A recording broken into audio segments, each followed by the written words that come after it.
เห็นบ่อน้ำมันอยู่แจ้ได้น้ำมัน เสร็จน้ำขาดกูคิดเนาะ คิดเลยบัดนี้ เจ้าบ่เจ้าบ่ บอกจักร้อยบ่บุญคงบอกเจ้า500เนาะโอ้บอก500เสื้อผ้าเกรด A ตกน้ำบ่ไหลตกไผบ่เหลือ เสื้อผ้าเกรด A น้องไส้ว่าสั่นเจ้าขายอยู่เพจตกน้ำบ่ไหลตกไผบ่เหลือ เสือเกาะกันกระสุนว่าสั่นเนาะ ถือกระสุนบ่เป็นหยังถือระเบิดเรียบร้อย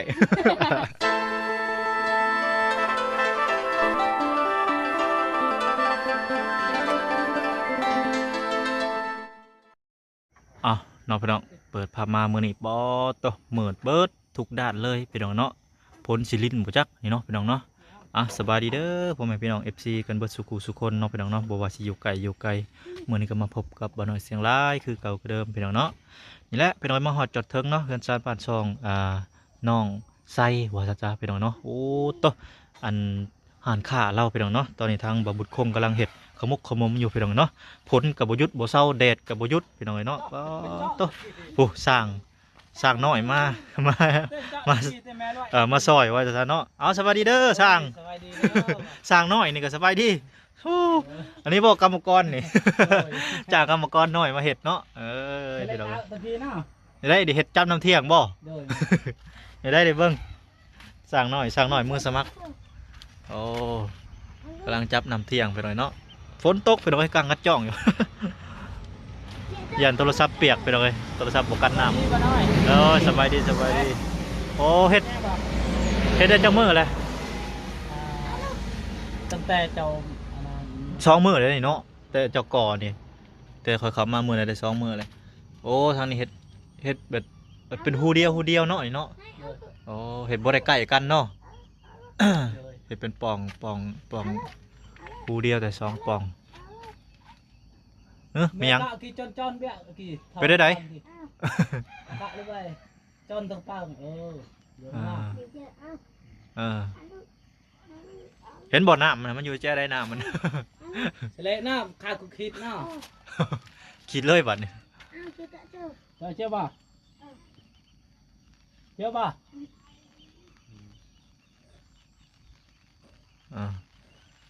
วบัดหน่อย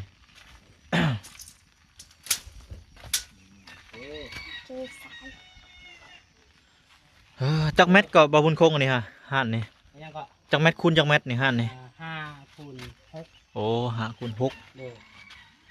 แต่ว่าเขาเฮ็ดเฮือนโตแบบว่าเขาจะอัดนี่3 เมตรคือ3 คูณ 6เนี่ยเฮ็ดโอเคฉะนั้นเราปล่อยลงเลยจ้ะนะโอ้ปล่อยลงเลยโดยก็ว่าสิคายังหลักๆแรกๆนี่ขายขนมข้าวต้มนี่แหละเอาข้าวต้มขนมแรกๆเลยเนาะโดยถ้าว่ามีเงินมีคำก็คอยพัฒนาไปซื้อยังมาขายยังปั้นยังนี่แหละน้ำปั้นทำน้องไส้เพิ่นเป็นอะไรเชื่อว่าน้องไส้ว่าสิเฮ็ดตำโอ้จัดไปที่ได้แล้วนี่นะก็มีงบไว้ก็เฮ็ดไว้เนาะแต่ว่างบน้อยก็ตาเลยตาเลย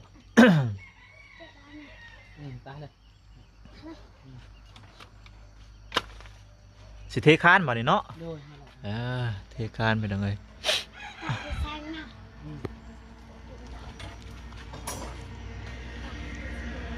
ฝนตกเป็นยังไงโอ้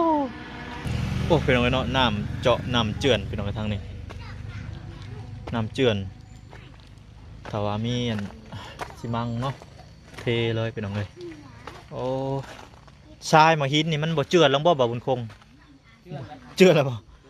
บริส่วนกับหลังเนาะส่วนกับหลังเอาฝนตกแห้งเลยเรียบร้อยเลยไหลลงกองเขาเหาะโอ้สิได้เนาะก็เลยว่าเห็ดซะก็ดีไปนิดนึงเห็ดไว้ปะไว้เนาะห่านนี่ก็ได้มีเงินสำได้ก็เกาะไปเรื่อยๆเสริมให้มันแล้วแมนเห็ดซ้ำเขามีซ้ำเอาเห็ดเนาะ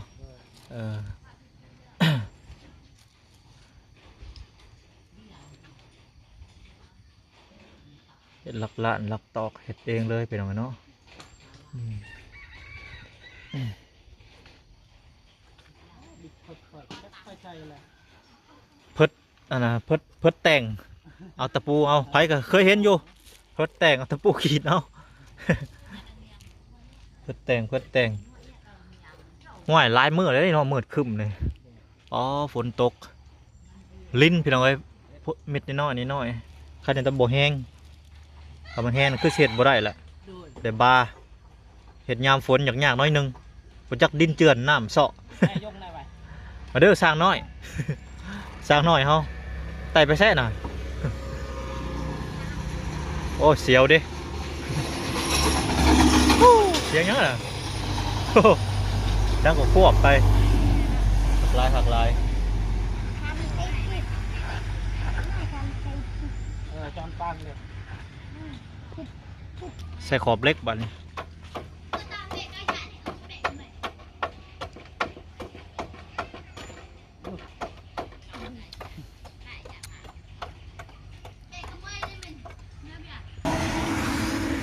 บล็อกจักร้อยบาบุญคงบล็อกเจ้า บอก500 500เนาะโอ้บล็อก500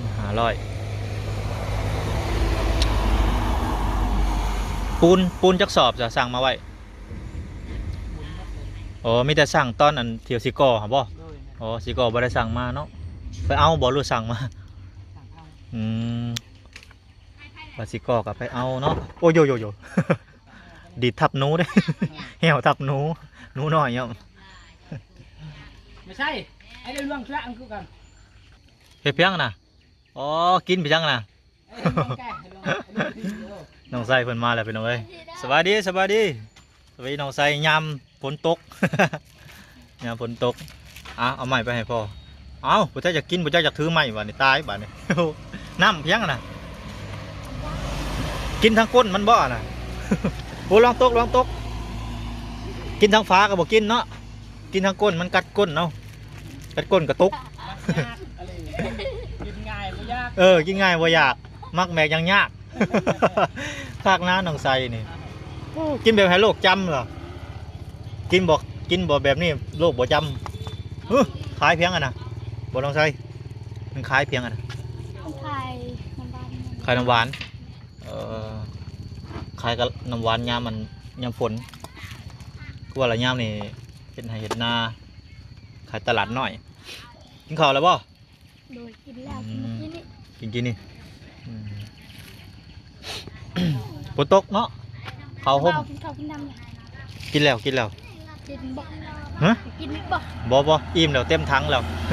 น้ำเอาเต็มถังแล้วบ่ไหว้แล้วไม่ยังนะติดหูนะ ยันบ่ฮู้ว่ากินข้าว บ่ ข้าวมีข้าว มีข้าวติดหูพร้อมอ๋ออันห่านน้องไส้ใกล้สินั่นแล้วพี่น้องเอ้ยเนาะใกล้สินั่นแล้วใกล้สิสำเร็จแล้วน้องไส้ว่าจะขายหยังเกาะน้องไส้ว่า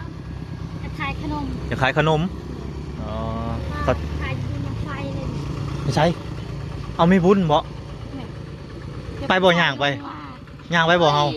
บ้านเพือกคุณ ไกลนะ ไกลอยู่ ประมาณจักรักกะวะ ก็บ่ได้ไกลนะ เออ ที่ปันดงหมดแล้วก็ไป อืม ออกบ่แสดงใส่ หัวสายแดนบ่บุญเพียงอ่ะนะ บุญบังไฟ บุญบังไฟ โด โอ้ ยไปมา ใครอยู่มีสร้างสำรองเนาะบ่อยากจ้างสร้างไซแล้วก็สร้างหยังอะนะ สั่งไว้ สร้างไวดอกซื้อไว คือสิไวอยู่ดอกเนาะ ที่ข้าม จะฮะ สั่งที่ข้าม คือว่าสร้างขี้ข้าน สั่งที่ข้ามบุญสิไว้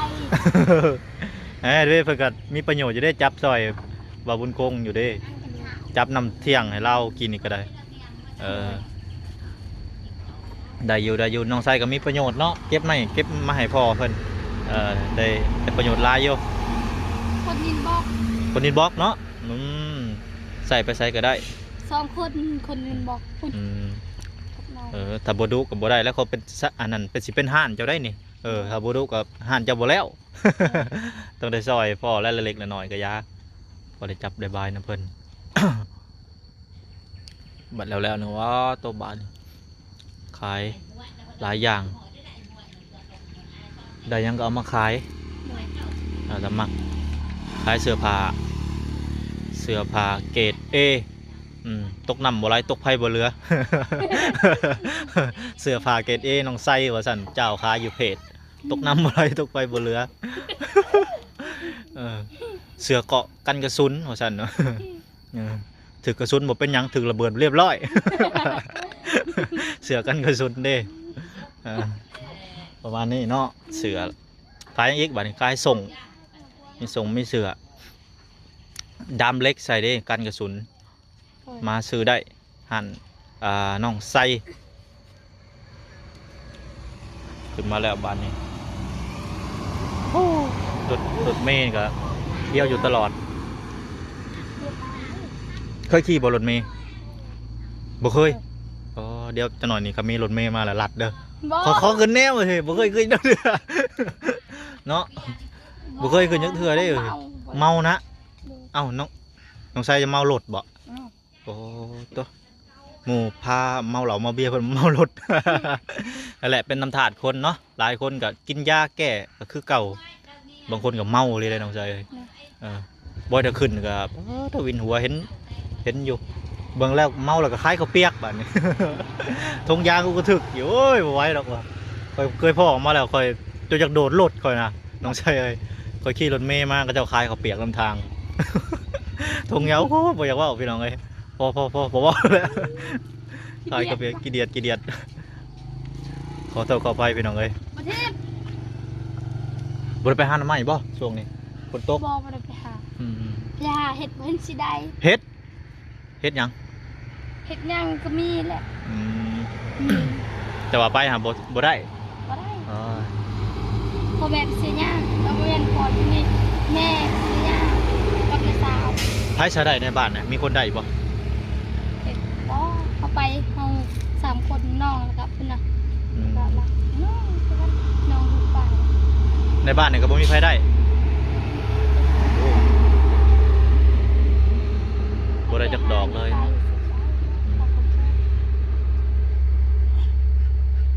ป้าบ่ลงไปหาอยู่สวรรค์หลายได้ลงทุนขนาดนั้นแม่นเดี๋ยวสิพาย่างลัดป่าลัดดงไปหลายได้บ้านน่ะบ่าวเขตใกล้ๆนะเฮ็ดเพาะเฮ็ดละโงกเฮ็ดเพิ่งเขาบ่เคยกินนะเฮ็ดเพาะบ่เคยกินบ่เคยกินแม่นบ่แพงบ่อยู่พี่โลเท่าไหร่อ๋ออยู่พี่ใดบ่อยู่คนอยู่ตลาดนี่อาจสิมีเพราะว่าเพิ่นส่งมาหลายบ่อนหลายที่กินเห็ดกินซีนดีกว่าอ้าวคือว่าซั่นเป็นได้มันแพงบ่แพง เอาผู้มักเด้น้องไสเพิ่นมักเพิ่นแบบเพิ่นเบื่อซีนเพิ่นพวกคนมีเงินนั่นแหละเพิ่นเบื่อซีนเบื่อไข่เพิ่นก็ซื้อเฮ็ดกินหั่นนะเขาบ่เคยกินเลยเฮ็ดเพาะเนี่ยบ่เคยกินเลยบ่มักบ่เลยบ่มีบ่แถวนี้โดยวาลีบ่ได้เคยได้กินโดยบ่ได้ซื้อจักค่อยซื้อได้แพงๆนึงโอ้อีกอย่างก็มันแพงเนาะหาก็บ่ได้แถวเฮาหาก็บ่ได้อีกแถวนี้พลานสิได้แถวพลานเนี่ยมีหลายอยู่แถวพลานคือทางพ่อน้องไสเฮ็ดเวียกอยู่พลานบ่ก็เลยว่าเห็นหลายเห็ดก็ได้บ่จักอึ่งจักกบจักเขียดก็หลายแถวนั้นก็ได้วันที่1นี่ไปอีกเนาะมื้อนี้วันที่31แม่นบ่แม่นแหละมื้อนี้เลยมือคือวันที่1ครึ่งเนาะ1ครึ่งก็มีคนนี่ว่าแห้งก็บ่ได้แห้งว่าแห้งก็ว่าบ่แห้งเนาะพอดีแบบขี้ข้านเนาะย่องๆแง่ๆอยู่ตกแบบพอได้เปียกพอดีร้อนดีนอนพอดีนอนโอ้บรรยากาศนี่คักเลยนอนนี่เนาะนอนม่วนเด้เบิ่งมืดเบิดแต่ว่าบ่ตกเนาะไปตกผู้ไปตกอยู่ผู้เห็นบ่เดี๋ยวสิซูมเข้าไปผู้ตกอยู่ผู้พี่น้องเอ้ยเพิ่นผู้รับมาลีนตกอยู่ผู้อยู่เทิงผู้เนาะตกนี่สร้างดาวนี่สร้างดาวนี่เนาะ สร้างดาวหลายสร้างอยู่ดอกเดี๋ยวก็แล้วดอกบ่จำเป็นต้องจ้างหลายคนสร้างเองก็ได้แหละเปลืองจ้างหลายก็ได้ มีแต่เฮ็ดเองก็ได้พี่น้องถ้าว่าทำพอน้องไซเพิ่นเฮ็ดได้ก็ได้คอยเฮ็ดไปแต่ละมื้อละวันอันนี้หามาแล้วมาเลยไปรัดได้มั้ยเพิ่นบ่เคยขี่รถเมล์ว่าสิคนขี่ตายรถเคยเดี๋ยวฝนสิห้ำหัว กลางกรุ๊ปใหญ่ก่อนพี่น้องเอ้ยกรุ๊ปใหญ่ อันนี้คือกรุ๊ปใหญ่ ไพ่ชายูเนี่ยฮะตู้วะโอ้ไม่เท่า ไม่ตู้ ไม่ตู้สิแห้งกับบ่แห้งกับได้ฝนกันเนาะสิค่อยกับบ่ค่อยพอดีเหยาะๆแย่ๆทรายนี่ก็ส่วนใส่โอ้ลัดได้ไหมบ่ต้องควักเขาบ่จอด บ่ได้แม่นเลย แต่เพิ่นบ่จอดก็แล่นตัดหน้ารถ ไป หมุนรถ ตามน้องไซนี่รถหมุนเลยคนบ่เป็นหยังบ่เหลือ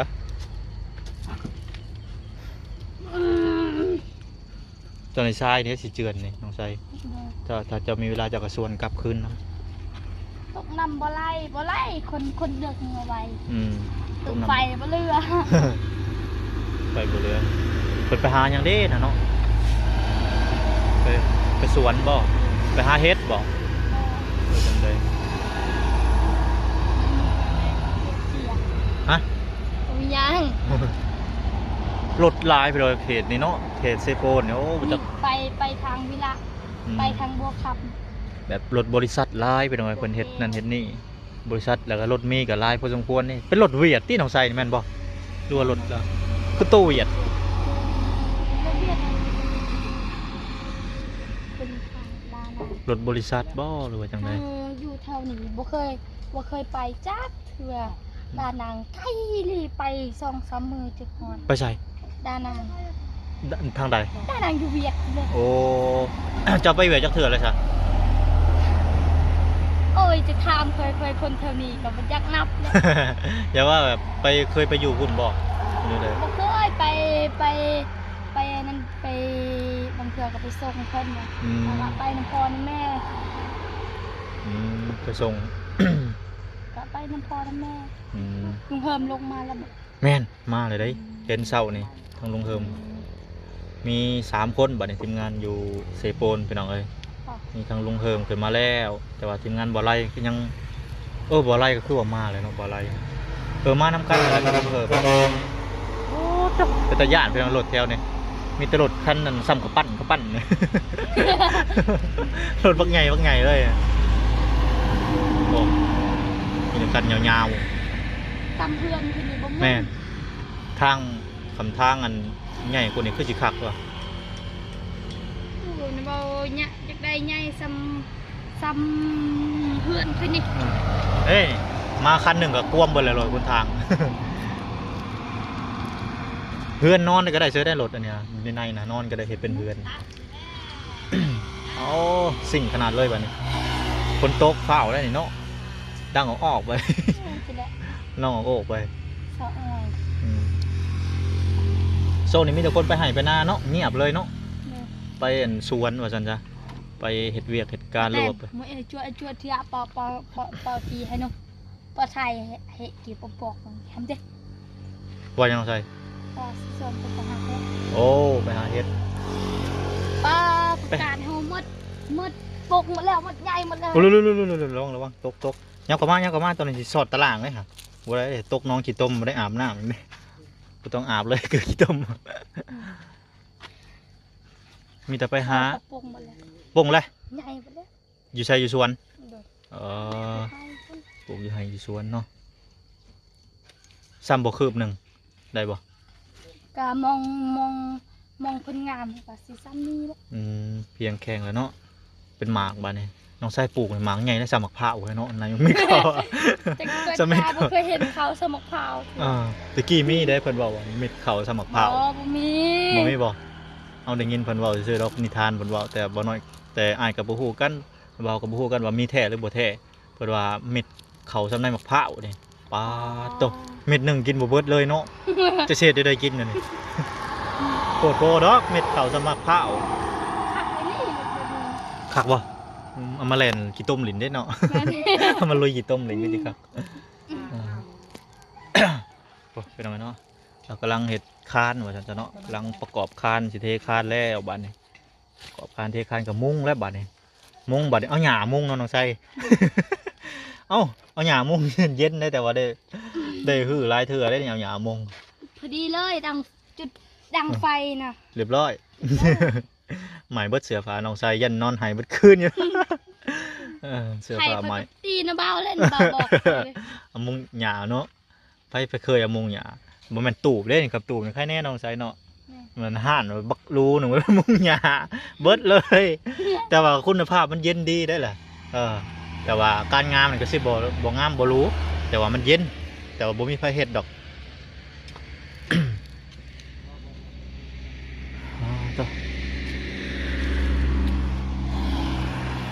สร้าง3-4สร้างเองพี่น้องเอ้ย ที่นอนในน้อย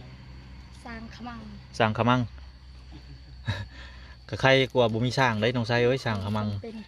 สร้างจำเป็นก็แล้วก็จำเป็นอลีได้บัดนี้ ๆ ได้ใส่อลีอะล้อ ใช่ เฮ้ยเสาฝนตกนะยังกางกรุบอยู่นั่นโอ้ยปิดไว้ก่อนซะบ่ได้กางเอาลม กางลมมันบ่แดดบ่ตกเนาะพากันกางเฉยเมื่อกี้นี่ลงมาเมื่อกี้นี่ฝนตกเมื่อกี้เนี่ยนำสายคาจนย่อยไปได้บ่ได้หัวติทางนี้ทางนอกนี่บ่ได้หัวติ บอก คายุทำหัวก็ สร้าง เอา โบ มา แกเอก แกะเองเนาะบ่เป็นหยังแกะเองก็ได้ สั่งจักไปทางใดบ่แม่นเพิ่นเฮ็ดให้เฮ็ดนาหรือบ่เนาะ มันจะเฮ็ดให้เฮ็ดนาแหละสั่งนี่ก็ สร้า ได้ งพ่อเขาเฮ็ดเอง อืมนี่แล้ว นี่เพื่อนนี่คือก็คือกันหันหัวเขาเฮ็ดเอง อืม พวกขี้ลายเขาเฮ็ดเองบ่ติ แม่น หรือว่างานเขาเฮ็ดเองขี้ลายเขาเฮ็ดเองบ่ติ แม่น เฮ็ดเองเด้ แล้วถึกแล้ว เอาพี่น้องเนาะตอนนี้ก็เม็ดฝนกำลังลงมาแล้วพี่น้องเนาะทางบ่อน้อยกับทางน้องไส้กับสีเขาไปรีฝนก่อนพี่น้องเนาะบัดนี้เนาะโดยกะผู้แรกพี่น้องไอ้กะมีเรื่องราวจังได้ถามว่าบุญคงเพิ่นเฮ็ดไปฮอดกันได้บ่อน้อยก็สิมาอัปเดตเรื่อยๆเนาะพี่น้องเนาะโดยตอนนี้ก็รีฝนหนีฝนก่อนพี่น้องเนาะเอาสวัสดีน้องไส้โดยสวัสดีเด้อบ่าวบุญคงเด้อ โอ้ย สวัสดีไปก่อนพี่น้องรีฝนก่อนบัดนี้